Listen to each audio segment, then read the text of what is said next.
het vandag hierdie aanhaling gehoor. A man full of demons recognized Jesus. Men full of scripture didn't. Nou is 'n bietjie teruggeslaan en net herinner daaraan dat om Jesus te herken nie gaan oor kennis of godsdienstige gewoontes nie, maar oor 'n lewende verhouding met hom.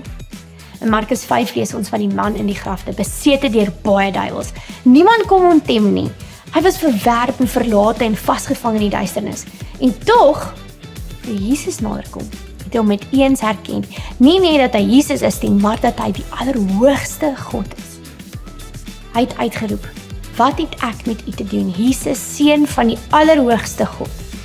Ironies genoeg, die mense wat elke dag die skrif bestudeer het, die skrifgeleerders en die fariseërs, het hom nie herken nie.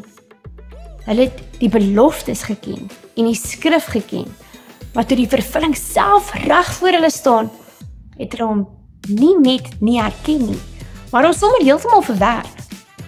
Om Jesus te herken, vra nie van ons dat ons alles weet nie, maar om oop hart te hê wat oop is vir sy teenwoordigheid.